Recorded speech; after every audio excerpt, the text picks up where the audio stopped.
Alright, Dover and the Xfinity car. So here, unlike the truck, we were actually using brake, which is fine with me because I like Dover where you use the brake a lot more.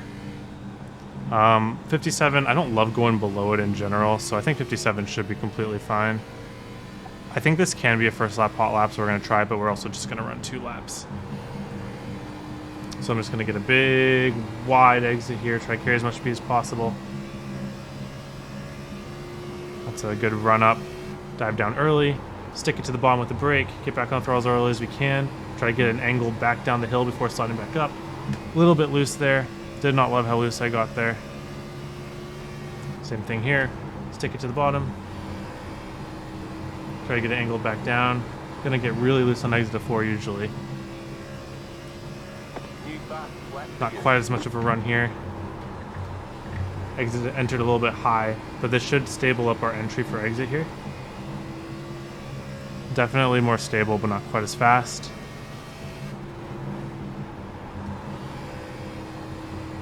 Gonna get the car pointed back down like a diamond. Good exit there. We're gonna do one more lap here just to try it out. A little bit better run here. Got the car pointed down nose low. Gonna get loose on exit here. Almost hit the wall, but we're actually pretty good there. And 3 and 4. Land the car on the bottom. Get the car pointed. Keep it up, stay off the wall. Pretty good. Alright, let's take a look at that lap. So that's definitely a lot different than what we're going to be doing for the long run line. This is definitely just full pushing. This one was definitely the best executed. So as I'm braking, you notice I'm doing a little tiny trail brake, 5 to 10% as we get into the corner. This just helps land the car on the bottom, but instantly I go back to the throttle once the car sticks. So I can tell it's sticking because when I get back on the throttle, the car is not really sliding up much more than like a quarter lane, and it rotates itself. And I want it to come up that little tiny bit, or else if I'm along the bottom the entire time, I'm not going to be able to get that angle down with my nose to make the exit straighter. So I want to be up about this much so that I just have the room to keep my nose pointed down here. So that I got that last second point down, and even though it was a little loose, it was able to make the exit. Now, I could have gone a little bit wider and had the exit be a little bit straighter, but basically, the closer you keep it to the line, the harder it's going to be to exit. So you need to find what that balance for you. If you need to go a little bit wider so that your exit's a little bit smoother, you might give up a little bit of time, but it shouldn't be too bad. So if you want to be like even half a lane up at the apex, and then come back down and dive in the corner, I promise you it'll still be pretty good. Same thing with 3 and 4. So yeah, I'm able to get throttle again. And here was the same kind of thing where I knew I was going to get loose because I didn't slide up too much. So in the previous lap, I slid up a little bit more, and I was like, okay, well, that means my exit's just going to be pretty good now because of that. So it's all up to your comfort level of how loose you can get an exit. Like you can see here, I was barely hanging on, almost hit the wall, but that's not super feasible a lot of the times, especially in the pressure of a qualifying lap. So if you want to bring it up a little higher so that you can get that turn down halfway through the corner, make your exit straighter, that's probably for the best as well. For hot lap, very different than everything we talked about. I want that exaggerated diamond now for the only reason of not adding steering wheel as we enter the corner.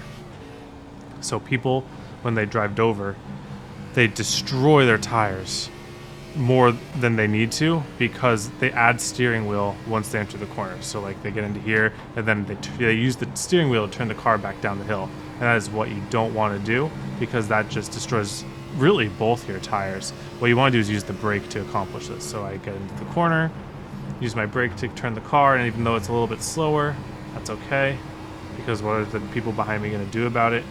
And get off the corner.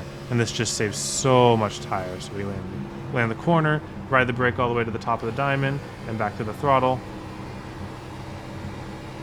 And then stay off the wall. And the other thing is really making sure not to slide your right rear off the exit. If you hear your tire, you're probably wearing tire that you don't need to be wearing. So yeah, now the tires are up to temperature, you can see that this idea of riding the brake all the way through the apex is not that slow. A couple tenths per lap maybe, but it's more like if I do it correctly, maybe a tenth. So like if I was full pushing right now, I'd maybe be a tenth faster. than this slide up, let the brake do everything, because this actually makes for stabler exits as well.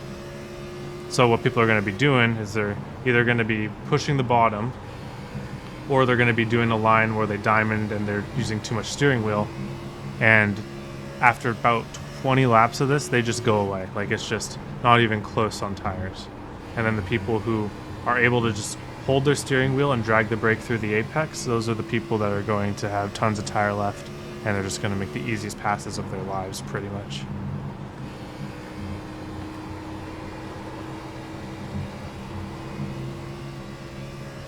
But really, my line doesn't change. I always kind of aim for the bottom, use the brake all the way through apex. Like, it doesn't really matter where my car goes at this point. I don't care whether my car goes high or it stays low.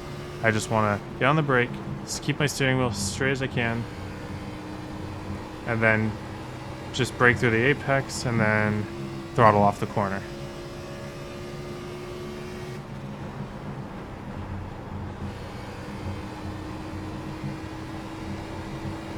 I'll finish this lap, but really, that even with the dynamic track, apparently some people make the top work. I don't really believe it or want to believe it,